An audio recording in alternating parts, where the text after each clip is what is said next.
Matlab has been around since the 1980s and has been revolutionizing the way engineers, scientists, and researchers approach complex problems.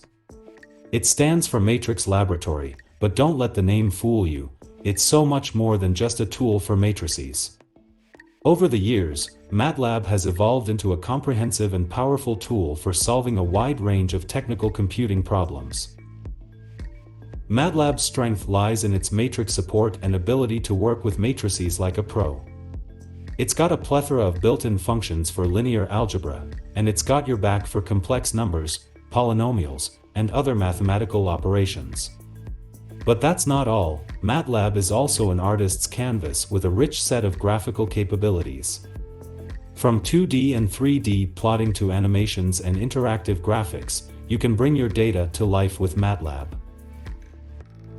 And if that's not enough, Matlab also comes with a collection of toolboxes, like a box of chocolates. You never know what you're going to get.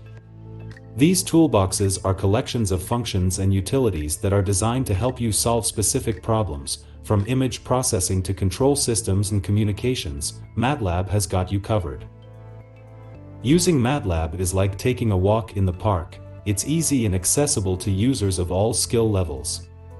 The language has a high-level syntax that's simple and easy to understand, and it's got an interactive environment that makes it a breeze to experiment with different algorithms and data structures. You can type commands in the command line interface and see results instantly, or use the graphical interface to edit, debug, and profile your code.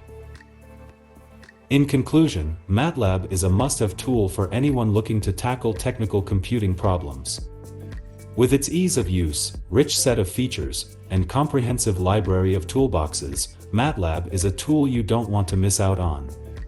Whether you're a scientist, engineer, or researcher, it's time to add Matlab to your toolkit and see what amazing things you can accomplish. That's all for this video. Thanks for watching and let the Matlab journey begin.